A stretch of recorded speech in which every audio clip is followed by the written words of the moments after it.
Ladies and gentlemen, I am Yuzral. It is the 21st of September 2014 and welcome once again to the Tribble Timewarp for Delta Rising.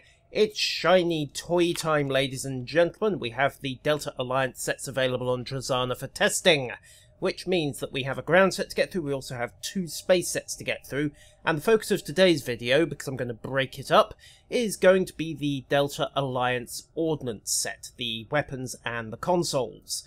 So, what do we have? We have the Neutronic Torpedo Launcher Mark 12. We have the Advanced Thoron-infused Polaron Dual Heavy Cannons Mark 12. We have the Bioneural Gel Pack Mark 12. And we have the Advanced Thoron-infused Polaron Beam Array, again Mark 12. These are all upgradable through the upgrade system. That's not really a surprise.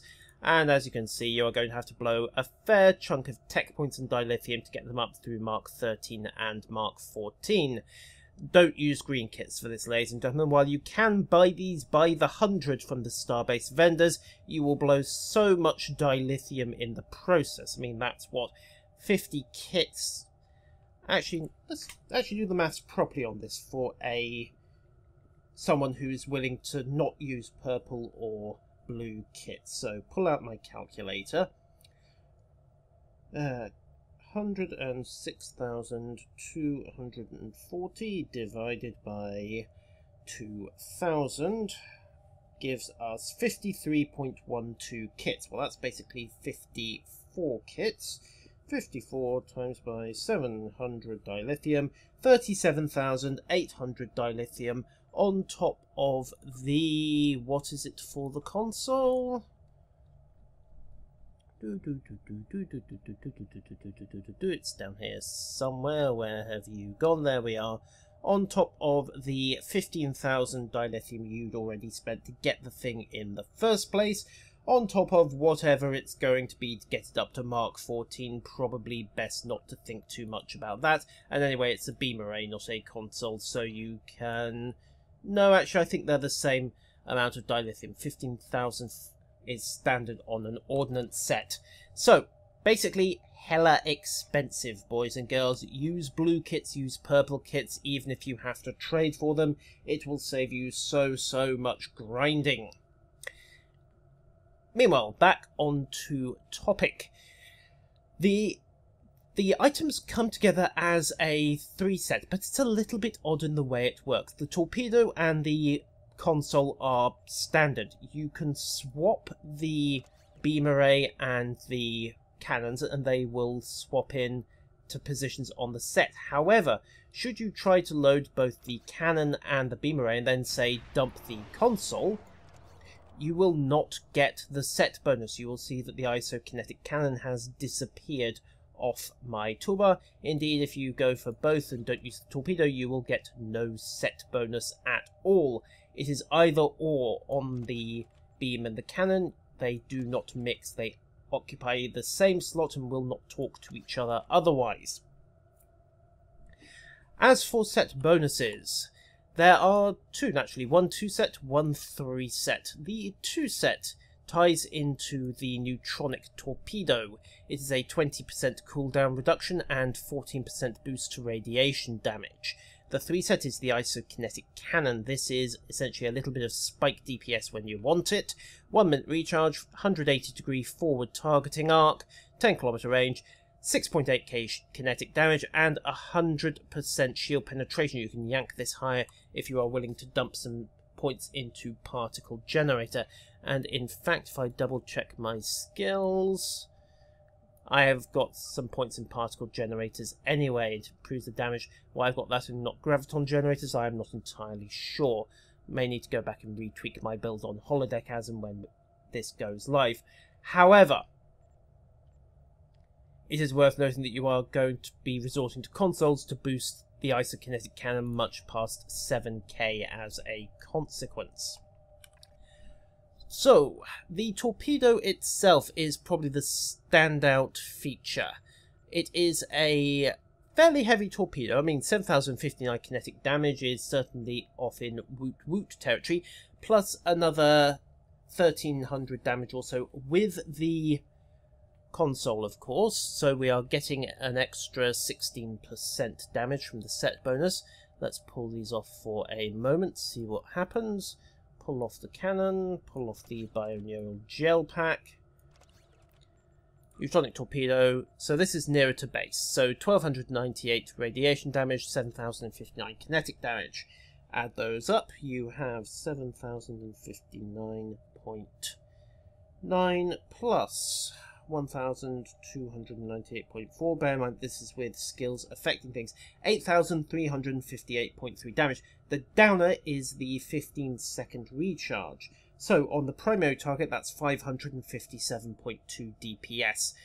For comparison, a gravimetric photon torpedo does 525.8. So the neutronic torpedo's got a slight advantage in raw single target DPS. It also has an advantage because it has this inbuilt 3-kilometer area of effect blast. However, the gravimetric does pack its little mini gravity well, so if you want control, the gravimetric probably has a slight advantage. For most people, however, the neutronic torpedo is probably going to take its place as the primary torpedo of choice, especially if you're running multiple projectile officers and you get a little bit lucky on your procs, because you can probably get that straight back down to global cooldown if you are a lucky sod. I wouldn't count on it, however. Now let's just reload the bioneural pack, because that's the next thing we're going to take a look at. Bioneural gel pack, 7% cooldown reduction on all bridge officer abilities. So you'll notice that a lot of my abilities have got this as baseline. Engineering team is suddenly down to 28 seconds. Emergency power shields 42.1. DEM 1 minute 24.1. It's applying it as a reduction to base cooldowns. Why is this an advantage? Well, for Orgs to Bat drivers, this console's handy because it means you only really need to have 2 technicians in the build to get yourself back down to global cooldown. In fact, let's test that.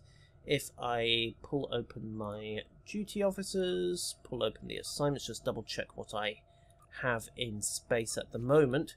So 1 purple, 2 blues, and nothing else at the moment. Let's pull out something like DEM. So that goes into its cooldown. We immediately pop once. We have our reduction 1/3. Second Orgs to Bat is in its global cooldown. 4, 3, 2, 1, 0. Trigger again. And we've hit the mutual 30-second cooldown on directed energy modulation. Now let's pull off one of the blue technicians. Pop in a projectile weapon officer instead to help with the neutronic torpedo, and wait for everything to reset. 7, 6, 5, 4, 3, 2, 1. Okay, so DEM again. 2 minutes, pop 1.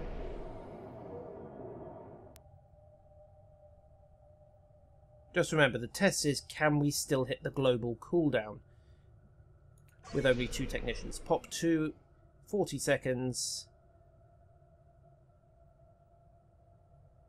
And then the third Orgs to Bat is coming around at 3, 2, 1, 0. Boom. Okay, so by my reckoning, it's not quite there with a purple and a blue technician, but it's still fairly close. If you're careful with your Orgs to Bat rotation, then you can, without a doubt, get away with only having 2 technicians. Maybe a purple and a blue, certainly a purple and a purple, will allow you to dump one of your technicians out an Orgs to Bat build and replace him with something more useful. That's important, of course, because you can get 1 purple technician from Lieutenant Ferrer. You can get another from the Gamma Orionis Nebula. I forget the exact name. I'm sure somebody will correct me in the comments. It means you don't have to go to great lengths to get that 3rd purple technician, which alters the meta game a little for Orgs to Bat technicians. Everyone else, of course, just has the passive reduction and gets to go, woohoo, faster recharges anyway. The final item is the weapon. Now, either the dual heavy or the beam array. This is not something that I'm wildly inspired about. There's an oddity here, in fact, because the polaron dual heavy cannon comes in Mark 12, 5% proc chance per shot on unstable thoron radiation. That's the standard thoron infused proc that we've been seeing for a while. The beam array likewise has a 5% chance on its proc. So here's the thing. Beam arrays technically fire 4 shots per. Cannons, of course, fire, well, 1 shot every 2 times. So the beam arrays are actually going to get more mileage out of their proc, which is why thoron radiation has an internal 15-second cooldown, despite only being a 5-second pacification. It's to stop you permanently locking down an enemy with multiple thoron-infused weapons, as fun as that might be. Anyhow, aside from that, they're pretty much standard stuff for cannons, but do you want a sneak peek at the Surgical Strike's intelligence ability? Yes, I think you do. Let's just scroll down a little because this is in. So, first things first, there's a bit of a lingering bug on the polaron weapons. Thoron-infused polaron dual heavy cannon Surgical Strike, the 4,148 phaser damage. And before you ask, if I load in a phaser console, yes, it's responding to phaser consoles. This is an interesting little oversight. That should be polaron damage, and it should be responding to polaron consoles. However, same procs, same bonuses, massive increase to accuracy. That's a plus 50% accuracy, plus 10% severity, plus 40% crit chance. Scroll back up to the standards. We can take off 10% accuracy and 10% crit severity. So what you get from Surgical Strikes is basically plus 40% accuracy, plus 40% crit chance. Very, very nice. The downside is, oh my god, the fire rate. 4,148 damage, but only 1,300 DPS. So if you divide those down, 4148 point nothing divided by 1,382.7, that gives you a firing cycle of approximately 3 seconds. 1 shot per every 3 seconds. They weren't kidding when they said this was going to involve a lower fire rate but give us better hits. Surgical Strikes, I cannot figure this ability out at the moment, because most people for years and years and years have been stacking accuracy anyway.